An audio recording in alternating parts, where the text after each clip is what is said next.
In the depths of history, amidst the towering trees of Teutoburg Forest, an epic clash reverberated through time. The Battle of Teutoburg Forest, also known as the Battle of Varus, in the year 9 CE. It was a defining moment where the fate of empires hung in the balance.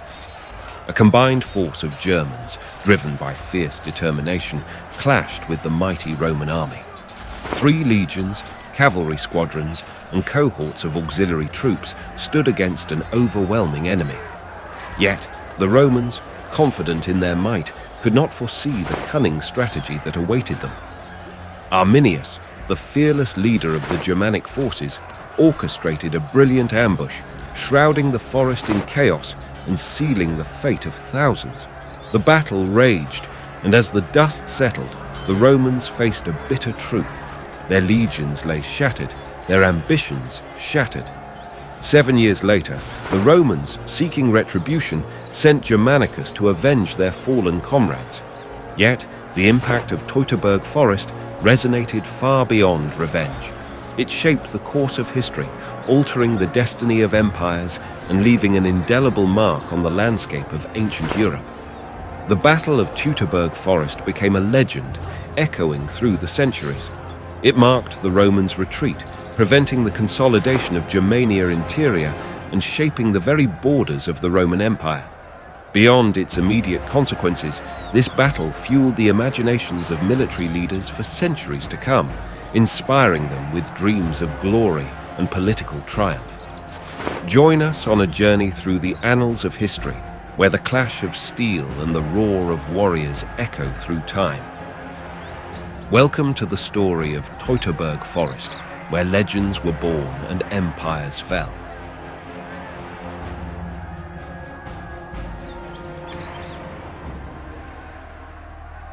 In the tumultuous era of the Roman Republic's transformation into the Roman Empire, the lands of Gaul and Germania were battlegrounds for power and rebellion.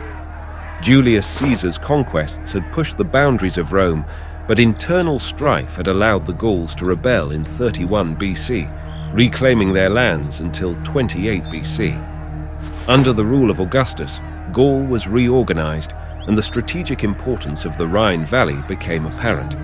However, the Germanic tribes remained a formidable challenge. Augustus's policies toward Germania were ambiguous, leading to a sense of impunity among the Germans. It wasn't until 12 BC that Rome, under the leadership of Drusus Brabant, made significant efforts to subdue the Germanic tribes. Drusus's successes were cut short by his untimely death in 9 BC, but his campaigns laid the groundwork for future endeavors. Tiberius, Drusus's elder brother, took up the mantle in 8 BC and continued the fight against the Germans, extending Roman influence. Yet, internal conflicts and distractions in other parts of the empire led to a false sense of security. This complacency was shattered in AD 6 when a massive Roman force faced Maroboduus, the king of the Marcomanni, only to be diverted by the Great Illyrian Revolt in the Balkans.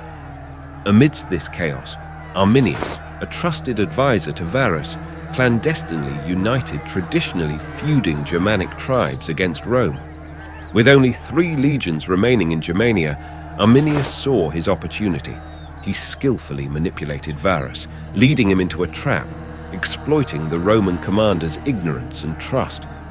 This pivotal moment marked a turning point in the conflict between Rome and the Germanic tribes, showcasing the cunning strategies and shifting allegiances that defined this turbulent period in history.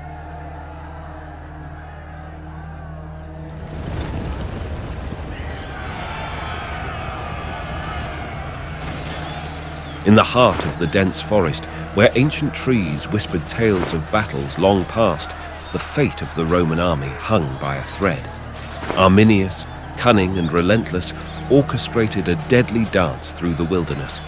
As the morning sun cast dappled shadows on the forest floor, the Roman legions, stretched perilously thin, fell prey to the ambush meticulously laid out by their Germanic adversaries. With swords glinting and spears slicing through the air, the Germanic warriors struck with precision, enveloping the Romans in a torrent of javelins. A brief, fierce skirmish ensued, aimed at sapping the Roman strength and crippling their supplies. The Bructerii, allies of Arminius, withdrew swiftly, leaving the Romans to face another foe, nature itself. Torrential rain descended, turning the ground into mud, halting the Roman advance. Varus, the Roman commander, ordered his weary army to make camp, seeking refuge from both the relentless rain and the relentless enemy. In the dim light of their campfires, Varus convened a war council. Reports trickled in, painting a grim picture: light losses, but vulnerability in their baggage trains and scout cavalry. Under the cover of night, the Romans attempted a desperate escape, only to stumble into yet another trap. Arminius had cunningly chosen the battleground, a narrow strip of land hemmed in by a hill and a swamp. The Romans, their path blocked by a trench and an earthen wall, found themselves trapped, unable to retreat. In the ensuing chaos, a Roman officer, Legatus Pneumonius Valla, fled with the cavalry, his desperate attempt at escape ending in vain. The Germanic cavalry pursued and swiftly ended his flight. Varus, realizing the hopelessness of their situation, chose to end his own life rather than face capture by the enemy. The remaining Roman commanders met varied fates. Some surrendered, others met their end, leading their doomed troops. The battle was brutal, Roman blood soaking the earth as the Germanic warriors emerged victorious. The aftermath told a harrowing tale, estimates of 15,000 to 20,000 Roman lives lost, their officers sacrificed in grim rituals. The Germanic forces, triumphant, swept through Roman forts, garrisons, and cities, claiming their victories with a ruthless determination. For centuries, the exact location of this epic clash remained a mystery. Scholars and historians theorized, but it wasn't until the late 20th century that the truth began to surface. At Calcrisa Hill, amidst the whispers of ancient trees, the evidence of this historic battle was unearthed. Coins from the time of Augustus, Roman sling bolts, and remnants of battle gear confirmed what had long been told in legends. The Battle of the Teutoburg Forest had found its ground. Today, the museum on Park Calcrisa stands as a testament to that fateful day. Amongst the relics of a bygone era, visitors can trace the footsteps of ancient warriors, their stories etched into the very soil where they once stood.